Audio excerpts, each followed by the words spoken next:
Hey everybody, it's us. We're back again. This time we are talking about area of composite figures. And I'm going to give you a little bit of a warning here. Um, this video is probably going to take a bit of time. So if you need to go grab a snack, go grab a snack. If you need to go use the restroom, go use the restroom. This is probably going to be one of our longer videos of this entire year, but I will get through it as quickly as I can while making sure you understand the material. So, hopefully by now, you have already learned about most of the basic shapes and how to find their area and perimeter. We're going to focus on area in this video, so let's just talk about that.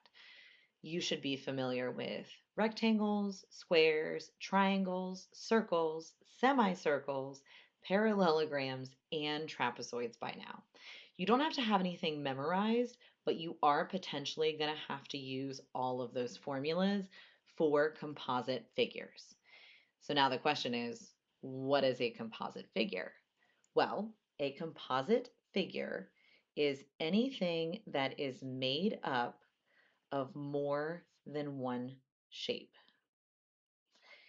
And it can be more than one of the same shape, like it could just be multiple rectangles, or it could be a rectangle and a triangle and a semicircle. And in eighth grade, on tests, they are certainly not taking it easy on you. So don't be surprised if you see more than two shapes on any given question. So let me show you some examples. Okay, an example would be a rectangle. This is a common one with a semicircle on each end. I see this shape show up on test questions all the time. Okay, it could also be all rectangles, but a lot of the times you're going to see more than just two shapes. So maybe something like this, something that looks a little bit like a castle, three rectangles put together.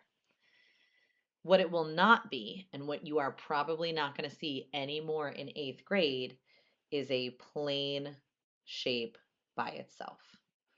You're probably not going to see a square or a rectangle by itself. You are probably not going to see a trapezoid by itself. You are probably not even going to see a semicircle by itself anymore. So practicing those was really important, but moving forward, you're going to see those shapes put together to make more complex shapes, to make composite shapes.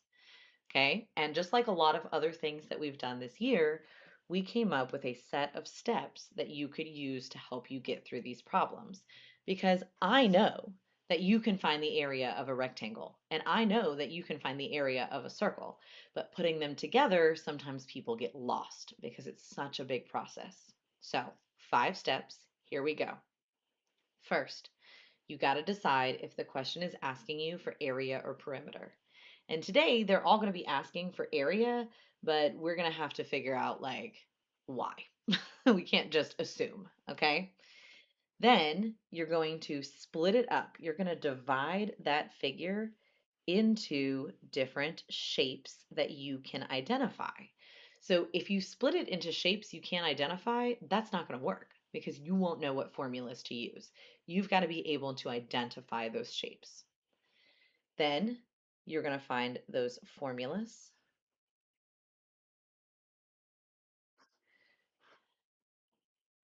And then you're going to solve each of those formulas. Okay. Then you'll find the total area or perimeter. So we can do this for sure. We just got to break these problems down. So I'm going to go through these steps with you on a few different problems. I want to say like 3 different problems. Let's give it a try. First one, find the area of the composite figure. So step 1 was to determine whether the problem is asking for area and perimeter. And this one I'm done. It's asking for area. So step 1, check. Step 2, divide it into shapes. And this one was nice enough to go ahead and divide those shapes for us. So what shapes do we see? Well, the shape on the left is a semicircle. the shape in the middle is a rectangle, and then the shape on the end is a triangle. Then what you should do next for step 3 is you find the formulas for those. So the formula for the area of a semicircle is 1/2 pi r squared. Okay, let me put the little a here so we remember this is area. The formula for area of a rectangle is LW. And then the formula for area of a triangle is 1/2 base times height. Now, we have to find all of those pieces in each of these formulas. And there are a bunch of different ways that you can approach this. Right now, I'm just going to attack them all separately. So I'm going to do the semicircle first. I'm going to say the formula is 1/2 pi, oops, put my pi in the wrong spot, r squared. That's my formula for a semicircle. And then I'm going to look at my picture and I'm going to try to figure out what the radius of my semicircle is. Well, I have a diameter. I know that the diameter is 6, so my radius is going to be half of that, whatever my diameter was divided by 2. Okay, so the area of the semicircle is 14.1. I'm not even going to put units on it yet because I'm going to have to do more stuff. So hang tight. My second formula is area equals LW. And then I'm going to tell my Desmos what my L is and what my W is, if I can get things straight in the calculator. Okay, so if I look at my rectangle, I know that one side of my rectangle is 6. Even though that was part of the semicircle, it's also part of the rectangle. And then I know that the other side of my rectangle is 14. And it doesn't matter which one you put as which. I know a lot of people like to put the longer side for the length, but it really doesn't matter. So I plug that in, I figure out my rectangle. My rectangle is 84. Again, I'm not putting units yet because I'm going to do that at the end. And then my last formula is for a triangle. So let's get all of our pieces for our triangle put in and then see what happens. I'm going to erase these purple marks and we're going to focus on just the triangle. So I know that in a triangle, the base and the height have to meet at a right angle. So this side and this side are my base and my height. And it really doesn't matter which is which, but I think most people would call this side the height and the other side the base. And I can tell the height by looking over here, because if this piece is 6, this piece is also 6. So I think most people would call that one the height, and then they would call 8 the base. So the area of the triangle is 24. So each of the pieces separately, we know we can do, especially when all of the information is given to us so pretty like this. So if I'm finding the area of the entire figure together, I'm going to do the semicircle plus the rectangle plus the triangle, and that's going to give me my final answer. So let's put that into Desmos, and I get 122.1 yards squared because it's area. So does that take a bit of time? Yes. Is it something that you can totally manage? Yes, but you've got to follow the steps. This is something where I don't want you to be afraid of writing down work. I want Desmos to do the calculations, but I want you to feel comfortable writing down the steps. Okay, and we've got 2 more examples, but we also got to talk about something else before we do those 2 examples. So if you didn't grab a snack or you didn't use the restroom before we started this one, pause here, Go do those things and come right back. All right, here we go. This is the second half of these notes. So, with the question that we just did, we added all of those areas together. And you're going to do that a lot of the time, but not all of the time. So, I'm going to show you how to tell the difference. You are going to add the areas together when the shapes are adjacent. So just like angles, that means when they are next to each other. Okay, so in that example that we just did, those shapes were next to each other. That's adjacent. They're not overlapping, they share a side, but they are three separate shapes that are like laid out side by side. Okay? However, sometimes there are shapes that are stacked on top of each other. And when that happens, you are going to subtract. So if you have shapes that are stacked, you're gonna subtract. So I'll show you what that might look like. Let's say we're also starting this shape with a rectangle. That looks kind of like a parallelogram, but that's fine. And on top of it, I drew this purple triangle. See how that purple triangle is stacked right on top of that shape? So now it's not a triangle and a rectangle next to each other. It's a rectangle with a triangle laying on top of it, stacked on it. Okay, in that case, we would have to find our two areas, but then at the end we would subtract. So let's do our last two examples to figure out what on earth I'm talking about. Starting with this one. A local hospital is going to re-tile the floor in one of their waiting rooms, depicted by the figure below. How much tile will they need to complete the project? So if we're covering the whole floor in tile, that's area. And I can tell you what shapes I see, and I can split it into two shapes. I'm going to split it. There's a couple of different ways you could choose to split it here. I'm going to split it this way. You may not want to do it that way. You may want to do it differently, but that's how I'm going to split it. And both of these shapes are rectangles. So now I have to decide what the formula is and am I going to be adding or subtracting them? So the formula for area of a rectangle is LW, and I have two of them. So I'm going to write both. And then I have to decide, are these two shapes adjacent or are they stacked? Well, to me, they look like they're just side by side. They're not overlapping anywhere, they're just side by side. So when I get my two answers, I'm going to end up adding. Okay, so let's tackle one rectangle at a time. And I'm going to call this one the purple rectangle, and then we'll do a different color for the next one.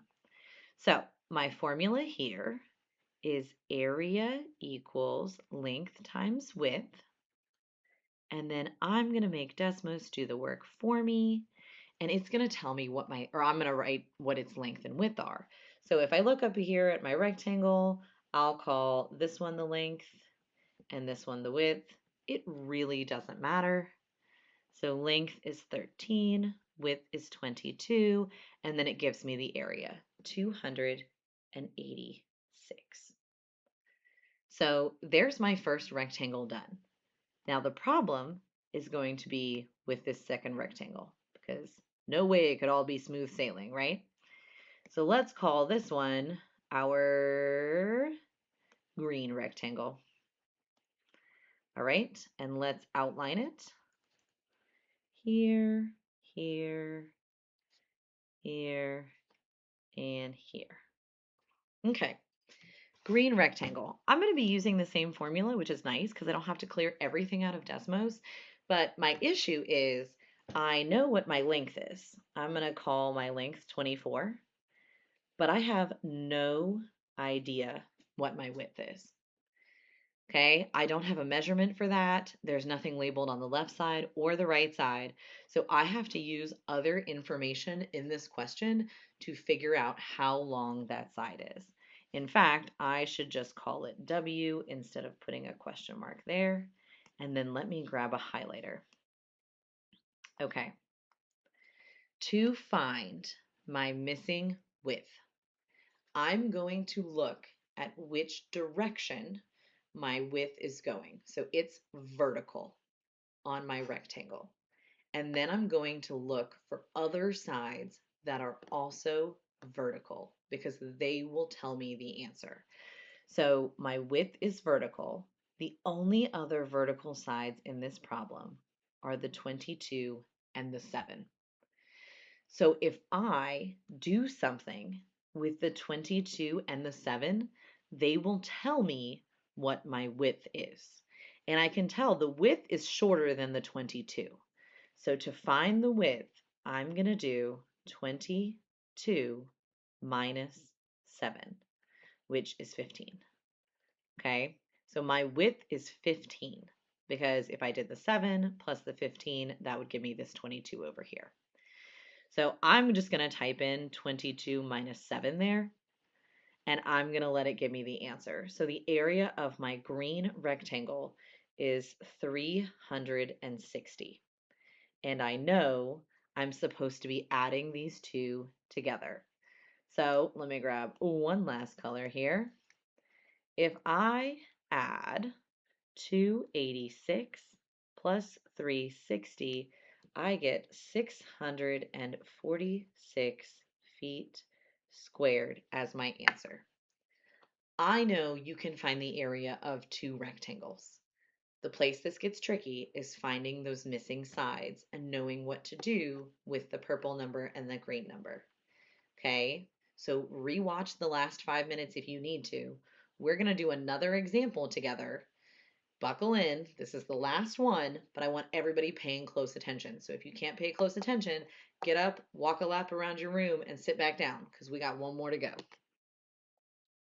Okay, this one says the mayor is running for re-election and designing some new buttons for his campaign.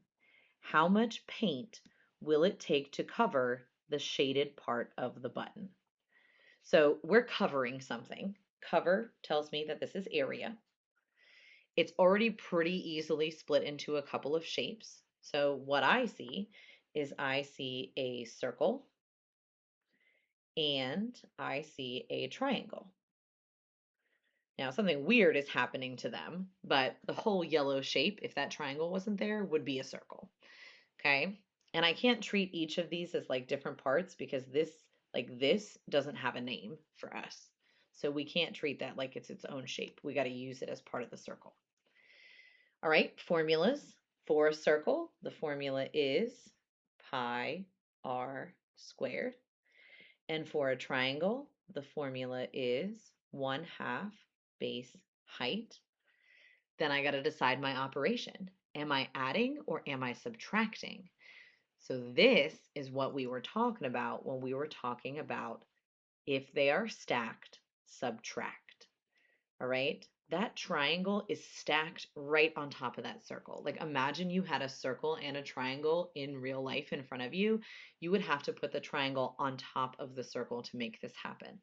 So since they are stacked, I'm going to subtract. And then I'm going to get started on putting stuff into Desmos. And when we get trapped somewhere, we'll talk about it. So I've got area equals pi r squared. The only variable in that is the r. And if I look, I don't know what the radius of the circle is, but I do know that the diameter is 10. And I know that the radius is just supposed to be half of that. So for my radius, I'm going to put 10 divided by 2. And Desmos will do my work for me. And it tells me 78.5. And then I'm going to subtract whatever my triangle is.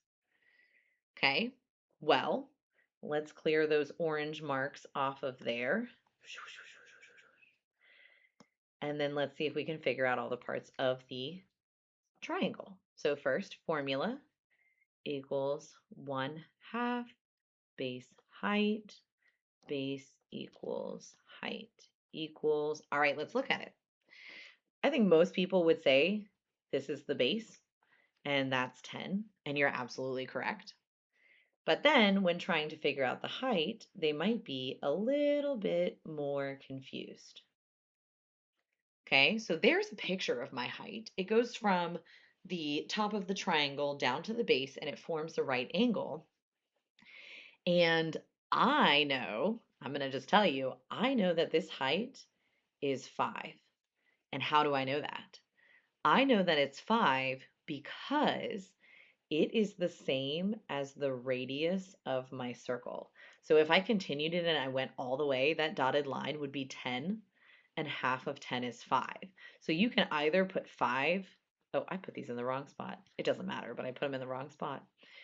You can either put 5 for the height, or you can put 10 divided by 2, but that's going to be my height, which tells me the area of my triangle is 25.